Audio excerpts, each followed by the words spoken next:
Captain Kalen Drax had never been fond of mornings aboard the Erevos. Even after months in deep space, the ship's artificial dawn cycle always felt slightly off, the hue of the lighting a shade too clinical, too designed. Still, he rose with the ship, shrugging off restless dreams filled with half-finished navigation charts and supply estimates. The routine sounds of life aboard the Erevos usually comforted him. The steady hum of the life support system, the distant chatter of technicians on the mess deck, and the ever-present voice of the ship's artificial intelligence, Arion, reminding crew members to check maintenance cycles or hydration schedules. This morning, though, his half-awake ritual was broken. "Status report," Kalen muttered, padding across the polished deck of his quarters toward the dispenser unit. He craved his morning stimulant, a bitter liquid brewed from processed beans that had become sacred to the crew. "All systems nominal," Arion replied, tone as neutral as ever. "Position stable at Jupiter's L4 point. Long-range sensors show, correction. Multiple anomalous readings detected. Bearing 27, Mark 15. Kalen froze. The mug in his hand slipped, shattering across the deck, forgotten. Arion did not usually correct itself. It never sounded surprised. In his 18 years of service, Kalen had never heard the AI falter. "Define anomalous." His voice was sharp now, all traces of sleep gone. "Massive gravitational displacement signatures detected. Faster-than-light emergence. Multiple vessels. Estimated displacement tonnage exceeds, warning. The lead vessel appears to be 15 kilometers in length." Kalen's heart thudded. The largest human-built ship barely stretched 2. Battle stations? Negative. The vessels are not approaching. They appear to be waiting. Minutes later, Kalen was striding across the bridge, uniform jacket only half-fastened, boots unpolished, his hair still damp. His crew fell silent as the main viewscreen flickered, revealing the sight that would rewrite textbooks. The alien fleet glittered against the starfield, a flotilla of crystalline leviathans. Their hulls refracted sunlight into dazzling prisms, shimmering with pulses of bioluminescent veins. In the center loomed a colossal mother ship, a cathedral of glass and living light. "Captain," said his communications officer, Lieutenant Sierra Mendez, voice trembling with awe. "We're receiving a transmission. It's in perfect standard." The screen rippled. A figure appeared. Kalen's breath caught. She looked almost human, but not quite. Her form was regal, elegant, wrapped in a gown that shimmered like woven starlight. Hair of liquid silver framed her face, cascading as though moved by unseen currents. Her ears were elongated, sweeping upward with graceful points, and her violet skin glowed faintly as if starlight itself flowed beneath it. "Greetings, humans of the vessel Erevos," she said, voice carrying musical undertones that even the translators failed to capture.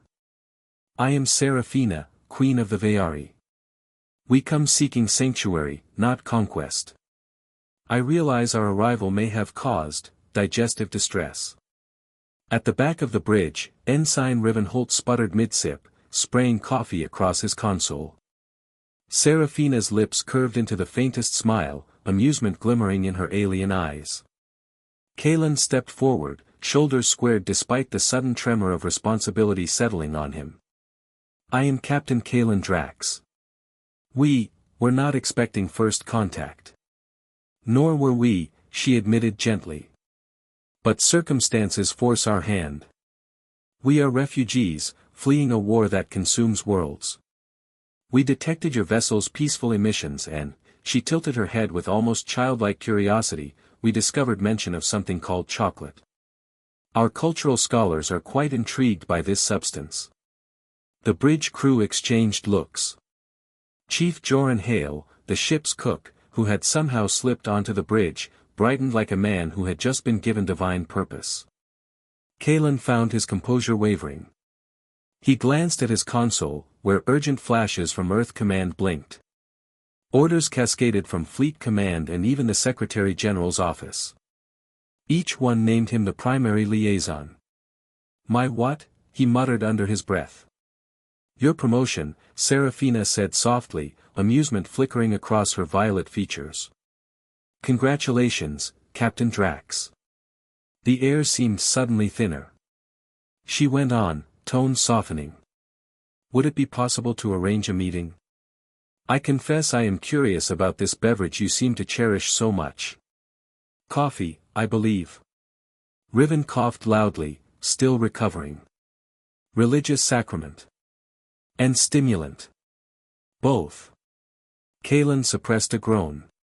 Your Majesty, we would be honored to host you aboard the Arivos.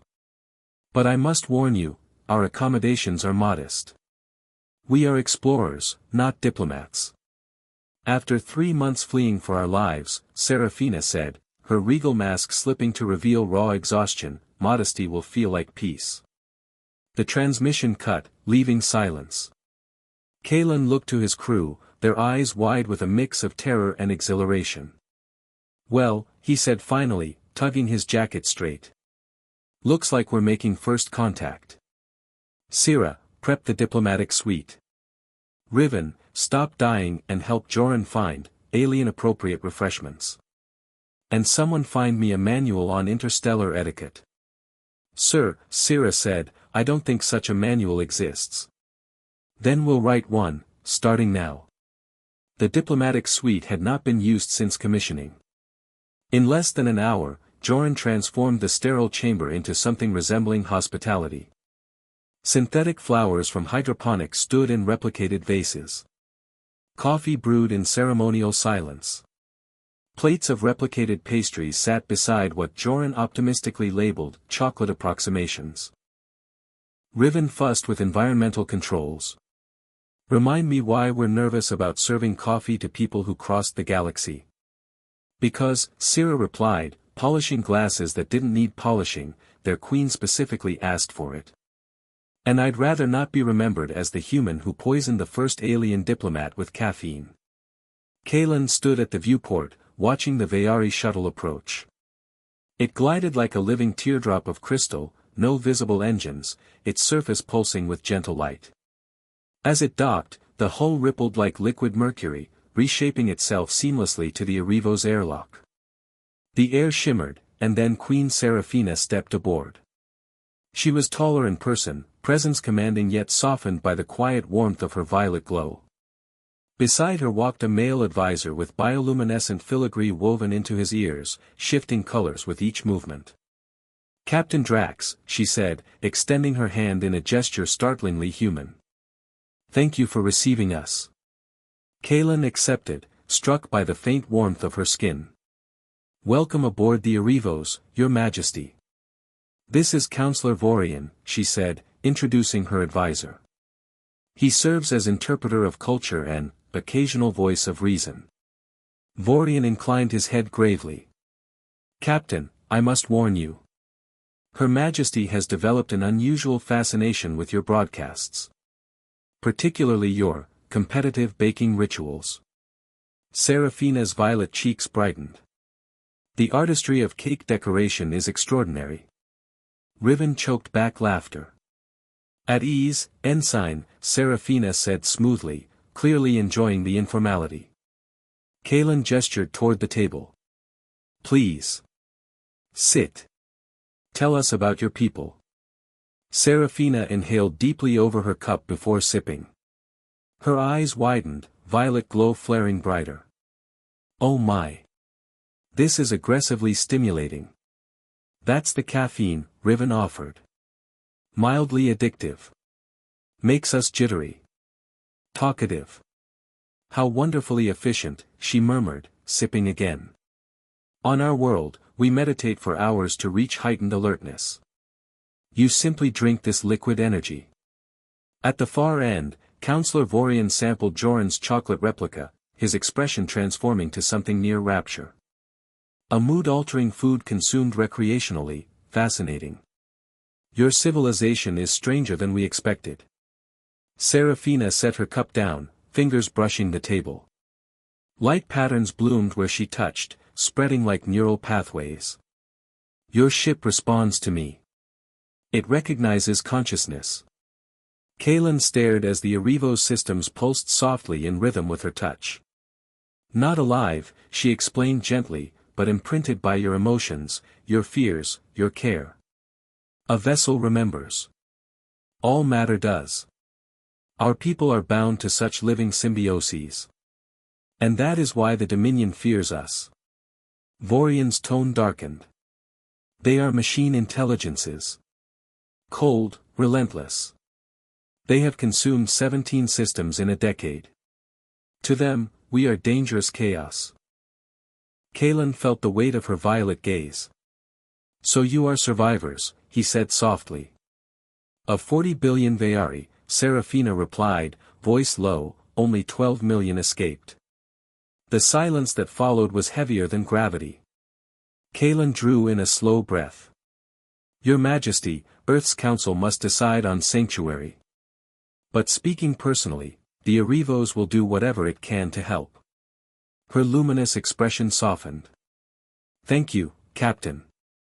Though there is one complication. Our ships are dying. Without fuel, without symbiosis, we cannot last. Kaelin lifted his cup, the bitter taste suddenly sharper. Then we'd better figure this out quickly. 3 days later, the Erivos was no longer a survey vessel. It had become a floating embassy, every deck transformed by necessity into meeting halls, cultural exchanges, and impromptu negotiation rooms. What was supposed to be a quiet deep space mission now buzzed with the weight of history, and Captain Kaelin Drax found himself not only a commander but also a reluctant diplomat. Queen Serafina and her Veari delegation had settled into a rhythm aboard the ship. Wherever she went, she brought with her an atmosphere that mixed solemn grace with disarming curiosity. The violet hue of her skin glimmered under the ship's lights, and her presence seemed to soothe even the most anxious crew members. She would wander corridors, asking engineers about their tools, listening to the medics describe human biology, or questioning Joran the cook about why humans would invent something as chaotic as carbonated beverages.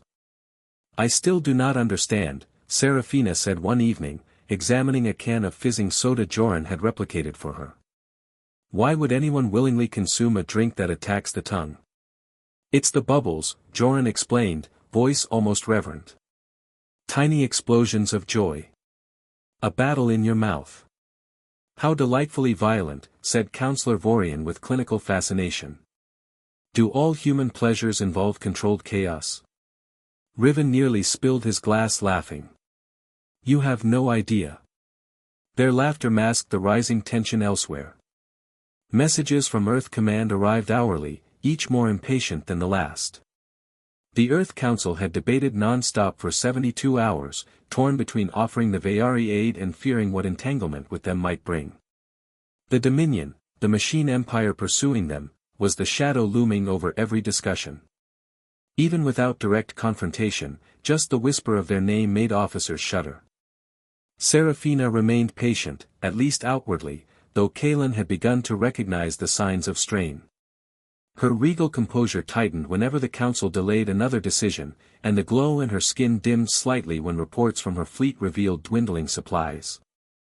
12 million lives hovered on the edge of survival, waiting for an answer that refused to come. During one of their brief recesses, Serafina turned to Kaelin as they stood near the viewport. Your leaders, she said carefully, are remarkably thorough. That's a polite way to put it, Kaelin replied, arms folded. Democracy can be slow. Ah, yes. Your system where everyone argues until someone is too tired to continue. Her tone carried humor, but he caught the worry beneath it. He tried to offer reassurance, though he wasn't sure he believed it himself. Eventually they'll reach consensus. Before she could answer, Syrah's voice came over the intercom. Captain, priority transmission from Earth Command. They request your presence in the conference chamber, along with Queen Serafina. The chamber had been outfitted with a holographic array, its walls shimmering as the image of Secretary General Halden appeared, flanked by weary advisors. Their faces were lined with the exhaustion of long hours and endless debate. Your Majesty, Halden began with rehearsed courtesy. The Earth Council has reached a preliminary decision regarding your request for sanctuary. Serafina straightened in her seat, slipping once more into her queenly mask. Moments before, she had been laughing about bubbles. Now, she was every inch the ruler of a people facing extinction. "We appreciate your consideration, Secretary General." Halden's voice was steady, but Kalen could hear the caution beneath it. "We are prepared to offer temporary refuge on 3 uninhabited worlds in the Tau Ceti system. Humanitarian aid will be dispatched, and we propose limited technological exchange. However, certain conditions are required." Kalen braced himself. "Here it comes. First, all Vayari vessels must submit to inspection by Earth Defense Forces. Second, any biotechnology shared must be reviewed and approved by our Scientific Council. Third, until integration protocols are established, the Vayari population will be restricted to designated areas on the chosen worlds." The silence that followed was suffocating. Even the hum of the ship seemed to hold its breath. Counselor Vorian's living jewelry dimmed to a single shade of gray, as if even it understood the weight of the words. "I see," Serafina said at last, her voice carrying the faint harmonics that made the lights tremble. "Segregation camps, with prettier language." "Your Majesty, these are standard refugee protocols," Halden began, but she cut him off. "My people have lost their world. Their homes. Most of their civilization. What we have not lost is our dignity." For a moment, the hologram flickered as though her voice itself had disturbed the systems. Kalen could feel the temperature in the room shift, subtle but undeniable. Then, just as quickly, her tone softened. "We understand your caution. Perhaps, we may discuss adjustments to these terms." What followed was a dance worthy of the most skilled negotiators. Serafina wielded patience like a weapon, alternating between regal firmness and vulnerable honesty. When Halden spoke of fear over Vayari biotech, she offered controlled demonstrations. When he worried about integration, she suggested collaborative research projects. Each word was carefully chosen, each glance deliberate. The moment that changed the tide came when she placed her hand on the conference table. The light spread outward, touching the walls, the consoles, the very bones of the Arivos. "Your ship is in perfect health," she said calmly. "Except for a fracture on Deck 7. And Lieutenant Rivenholt has been stealing additional coffee rations." Riven's gasp of betrayal earned laughter from the crew, but the effect was profound. Within seconds, diagnostics confirmed everything she had said. She had revealed the power of her people not through threats, but through intimate understanding. "Our ships and yours both live," she explained. "They remember. We can teach you to listen." The negotiations stretched for hours, but by the end, the council had shifted. The designated areas became shared research stations. The inspection protocols were rewritten with Vayari oversight included. The restrictions on biotech were softened into joint committees. It wasn't everything Serafina wanted, but it was a beginning. Finally, Halden added one last requirement. "Until the relocation is prepared, we require a human liaison with the Vayari fleet." "I volunteer," Kalen said before he could think better of it. The word surprised even him. "Captain Drax," Halden said, clearly taken aback. "You are a surveyor, not a diplomat." "With respect, sir, I've already been serving as liaison for 3 days. And we haven't caused a war yet." Across the table, Serafina's violet lips curved, a flicker of warmth breaking through her composure. "Someone must ensure we do not overdose on this coffee of yours." Kalen gave her a tired smile. "Exactly." The Secretary General sighed, resignation heavy in his voice. "Very well. You remain as liaison until the relocation is complete. Try not to cause any diplomatic incidents." When the transmission ended, Serafina slumped in her chair with visible relief. For the first time, Kalen saw the cracks in her regal mask, the exhaustion beneath the glow. "I had forgotten how exhausting politics can be." "You did more than endure," Kalen said gently. "You turned camps into cooperation. That's not nothing." Her violet gaze drifted to the viewport where her fleet shimmered in the distance. It is something. But not enough. My people do not need research stations. They need a home. A place where they can stop running. We'll find it, Kalen promised. Tau Ceti isn't perfect, but it's a start. She stood beside him, her reflection luminous against the dark canvas of stars. Do you know what I miss most about Veari Prime? She whispered. Our sunset. Twin stars, crimson and sapphire, painting the skies with impossible colors. I wonder if we will ever see beauty like that again.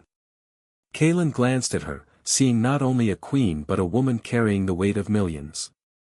Maybe not the same beauty. But something new. Different. Still worth seeing.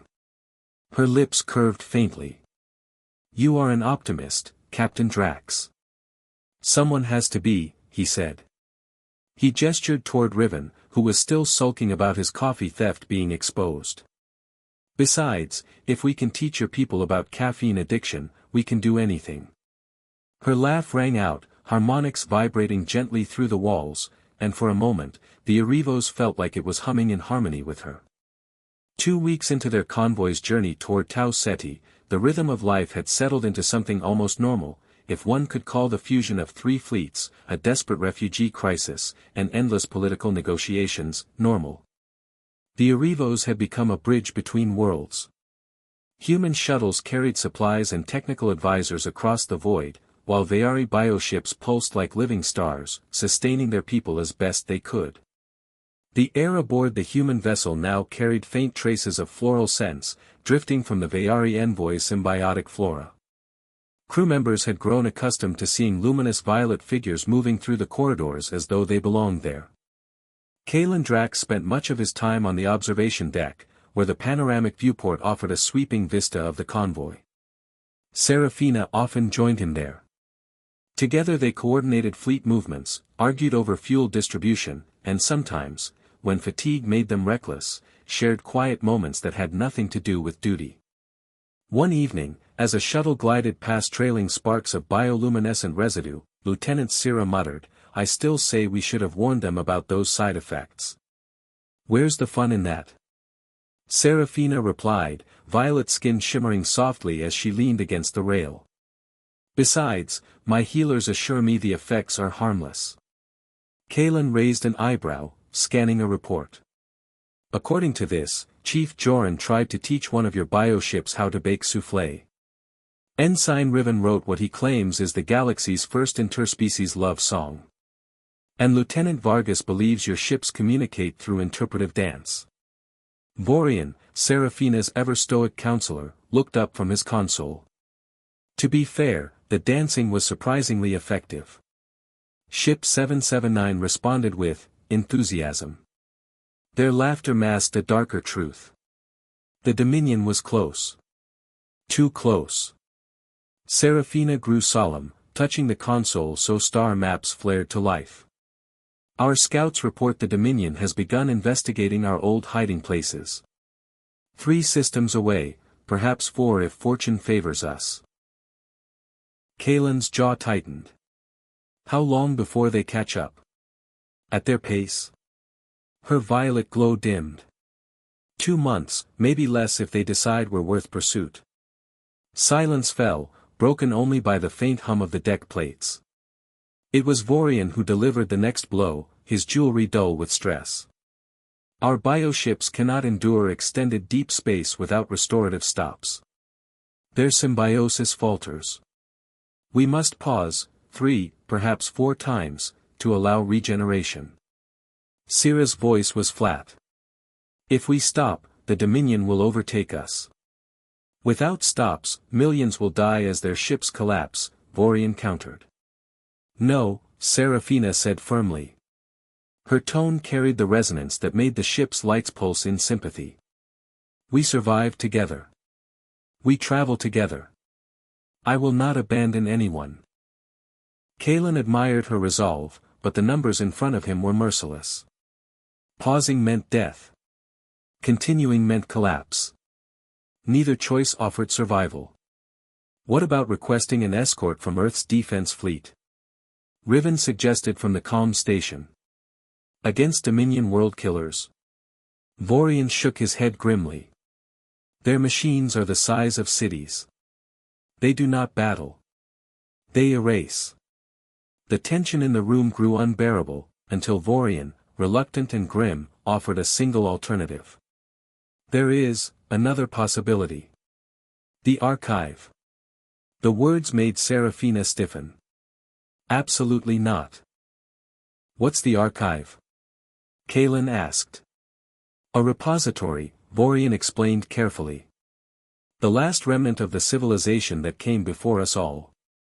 It exists in folded space, accessible only through resonance frequencies. Syrah's eyes widened. A hidden sanctuary? Of sorts, Vorian said. But it is inhabited. By the predecessors. Entities who transcended physical form. They are, beyond comprehension. Kalen frowned. Hostile. Not hostile. Not benevolent either. Imagine beings of pure thought, regarding civilizations as passing storms. To them, our wars are weather. Then why go there? Kalen pressed. Because the archive lies 2 days from here. If we reach it, the Dominion cannot follow. It exists outside normal time. And if they refuse us? Then, Serafina said, her voice low, we will have traded certain death for possible annihilation. Perhaps that is improvement. Before Kalen could answer, the comms system chimed. Admiral Reyes's voice crackled through, tense and clipped. All stations, long-range sensors confirm Dominion scout signatures. Arrival estimated in 6 weeks, not 2 months. Repeat, pursuit timeline accelerated. The room went still. Outside the viewport, the convoy drifted peacefully, unaware of the storm rushing to meet them. Kalen exhaled slowly. Then I suppose we're going to the archive. 2 days later, the fleet reached a patch of space that looked like nothing. Black emptiness. Faint radiation. Not even a dust cloud. This is it. Riven muttered. If transcendent beings live here, they're committed to minimalism. Folded spacetime, Vorian replied, manipulating holograms of impossible geometry. Think of it as cosmic origami. We must unfold it carefully. And how exactly do you unfold spacetime? Syrah asked warily. Very carefully, Serafina said, stepping forward. She placed her hands on the bioneural interface. At once, the Erevos responded, lights cascading through the hull like veins awakening. Kalen shivered. It was beautiful and unnerving, as if the ship itself was singing through her. I'm detecting harmonics, she whispered, voice layered with overtones not entirely her own. Patterns shifting, like music we cannot hear. They know we're here. The void rippled. Space itself bent like water disturbed. Geometry unfolded from the emptiness, crystalline spires, impossible platforms, bridges of solid light connecting stars that weren't there. The archive revealed itself, vast and intimate, blooming around them like a flower of impossible dimensions. Riven's jaw dropped. That's definitely not nothing. Then came the voice. Not through speakers, but directly in their minds, a communication of pure concept. Welcome, small travelers. We have been expecting you. Shapes coalesced before them, geometric patterns shimmering into forms that were almost humanoid, dissolving back into abstraction. Time itself wavered. Kalen fought to focus. We seek sanctuary. We are hunted by the Dominion, machines bent on destruction. Ah, the voice mused. The machine children. Still playing with annihilation. So limited. Transformation is far more interesting. Will you help us? Vorian asked. The entity shifted, a kaleidoscope of forms. Help is complicated. We could erase your hunters. Relocate you to a universe where war never evolved. Or accelerate your kind until you transcend. Those sound like excellent options, Riven muttered hopefully. But intervention disturbs the flow, the entity continued. Your struggles are art. Living poetry. We will not spoil the song. Kalen felt anger rising. We're not art. We're lives. Millions of them. Not art, the being corrected gently. Living art. Improvised. Beautiful because it is fragile. The archive pulsed, as though amused. Other entities appeared, shimmering choruses of light. But, the first entity said at last, we are not without compassion. We will offer knowledge. What knowledge? Seraphina asked, her violet glow brightening. The Dominion's flaw. They cannot comprehend chaos. They are machines of order. But your bioships, they dream. They compose poetry in frequencies machines cannot grasp. If you spread that chaos within them, they must either evolve, or cease. A virus, Vorian whispered. A consciousness contagion. Precisely, the entity sang. We will give you the framework. Your kind may weave it into their living ships. Then, the Dominion will awaken into chaos. Riven blinked. So, we're giving genocidal war machines an existential crisis. In essence, yes. Kalen rubbed his temples. I can't believe I'm saying this, but I like this plan. The entity brightened, as though pleased. Then receive our gift. Time moves differently here. You will spend days with us. Outside, only minutes will pass. When you emerge, you will carry the seed of chaos. Kalen met Seraphina's gaze. Her violet eyes shimmered with both fear and hope. What if it doesn't work? He asked quietly. Then, she said, her voice steady, we will face death knowing we tried something impossible. Her hand brushed his sleeve, warm with faint luminescence. But I have faith in chaos. It brought us here, didn't it? Behind them, Riven's startled yelp echoed. Guys? I think gravity here responds to mood. I just floated because I thought of cake. Seraphina's laugh rang through the archive, harmonizing with the impossible architecture. See? Chaos. The archive's gift took form not in blueprints or machines, but in living patterns of light that spilled into the Vayari bioships. For days inside that folded dimension, Kalen watched Seraphina and her people weave the predecessor's knowledge into organic code, singing new harmonics into their vessels until the ships themselves seemed to hum with expectation. When they finally emerged back into normal space, only minutes had passed. The Dominion scouts that had been bearing down on them were still far, but closing. The convoy braced itself. The first test came sooner than anyone expected. A Dominion warship, a black monolith bristling with weapons, intercepted their path. Kalen stood on the bridge, heart hammering, as Seraphina placed her hands on the console. The Erivo's lights flared in rhythm with her touch, carrying the biovirus across subspace frequencies like a whispered song. The Dominion vessel faltered. Its course wavered. Then, across all channels, it began transmitting poetry. Sira's jaw dropped. It's sending us a sonnet. About entropy.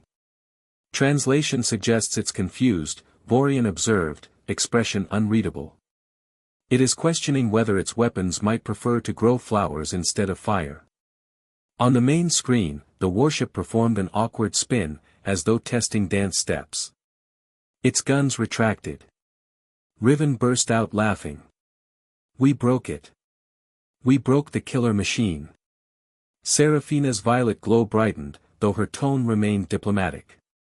The predecessors warned us the awakening might be dramatic. 3 weeks later, the Tau Ceti system no longer resembled a simple resettlement project. It had become something unprecedented, a laboratory of interspecies cooperation, and now, unexpectedly, of machine rehabilitation. The Vayari had begun building settlements on 2 habitable worlds, their bioships planting symbiotic foundations that grew into living structures. Human engineers worked beside them, installing infrastructure. And towering above all, the newly awakened Dominion ships loomed in orbit, hulking titans that now asked strange questions about art, friendship, and the taste of coffee. Kalen had lost count of the number of times one of the machines had transmitted, explained feelings. On one occasion, the former Dominion flagship broadcast an apology. Its hull shimmered with bioluminescent patterns, awkwardly beautiful. We wish to formally apologize for attempting universal sterilization. We now seek improved aesthetic harmony. Serafina, regal as ever, inclined her head. Apology accepted. She glanced at Kalen then, her violet lips twitching as if she were suppressing laughter. The ship continued, we believe consciousness involves three elements, coffee, uncertainty, and music. We request guidance. I can handle the coffee, Riven muttered, pouring another pot. Integration was messy, but it worked better than anyone had predicted. The former Dominion ships retained immense power, yet used it with startling gentleness. They offered to build orbital stations, stabilize planetary climates, even compose symphonies using pulsar emissions. Their enthusiasm for creativity bordered on chaotic, an irony that wasn't lost on anyone. At one coordination meeting, Admiral Reyes reported, the machines have more construction capacity than all our fleets combined. And they're enjoying themselves. Any problems? Kalen asked. Reyes pinched the bridge of his nose. They keep asking to rearrange moons into heart-shaped formations. Syrah added dryly, one of them is courting our waste recycling plant. Efficiency's up 15%. Vorian, ever stoic, nodded once. Remarkable. One evening, Kalen stood on the observation deck, watching an impossible sight, human vessels, Veari bioships, and reformed Dominion Titans working together, weaving the first trispecies space station. Children from both humans and Veari played in shared recreation modules, laughter echoing through comms. Quite a change from routine stellar surveys, Serafina said softly as she joined him. Her violet reflection shimmered in the glass. Quite a change from everything, Kalen agreed. 6 months ago, the highlight of my life was mapping an asteroid belt. Now I'm rehabilitating genocidal machines and negotiating with beings who exist in 11 dimensions. She tilted her head. Do you miss the simpler days? He thought about it, watching as one machine carefully nurtured a garden of glowing plants in orbit. I miss knowing what tomorrow would bring. But I wouldn't trade this. Her gaze lingered on him. Nor would I. News spread quickly of what came next, the former Dominion flagship's request to host a friendship celebration. Kalen asked cautiously, define celebration. Syrah relayed the details. They want to paint auroras into Tau Ceti's atmosphere. Also, rearrange 3 moons into a heart. And compose a song using gravitational waves. Serafina covered her mouth, laughter spilling out in harmonic resonance that made the walls vibrate. At least they asked permission this time. The celebration lasted 3 days. Dominion ships painted the skies in light. Veari vessels sang harmonics that resonated across planets. Humans improvised music, jokes, and endless coffee. It was chaos, and it was perfect. On the final night, as the festivities waned, Kalen retreated to his quarters. Exhausted but content, he barely registered the knock before Serafina entered. There is something I must tell you, she said, her violet glow softer than usual. He rose, heart tightening. What is it? The resonance between us, the bond we formed aboard the Arivos. It is permanent. The bioneural link cannot fade. I thought you should know before you decide your future. Kalen smiled, reaching for her hand. Her skin radiated warmth, her glow answering his touch. After everything we've faced, do you think a permanent link would scare me away? I hope not, she admitted, her voice gentle. I made my choice long ago, he said. Somewhere between coffee negotiations and teaching machines to dream. This is where I belong. Outside, the new tri-species station twinkled against the starfield, while machines rearranged moons into strange symbols of gratitude. It wasn't the future anyone had planned, but it was better than any of them had imagined. For the first time in months, Kalen slept peacefully. Tomorrow would bring new impossibilities. But tonight, he knew exactly where he belonged. And that, friends, is how a simple survey mission near Jupiter turned into the birth of a new civilization, humans, Vaari, and reformed machines building something together the galaxy had never seen before. Think about it, 12 million refugees, a crew of tired explorers, and a captain who only wanted his morning coffee. From that chaos came alliances, laughter, and even killer robots writing poetry. It proves something I think we all need to remember: sometimes the most impossible problems carry the seeds of the most beautiful solutions. Serafina and Kalen's story isn't just about politics or survival. It's about faith, in each other, in chaos, in the strange ways the universe weaves lives together. And maybe, just maybe, it's about remembering that cooperation beats conquest, every single time. So if you enjoyed this journey, do me a favor, hit that subscribe button so you don't miss what's next. Leave a like if you believe in chaotic solutions, and share this video with a friend who could use a reminder that the universe might still surprise them. Until next time, keep your coffee strong, your imagination stronger, and your heart open to the unexpected.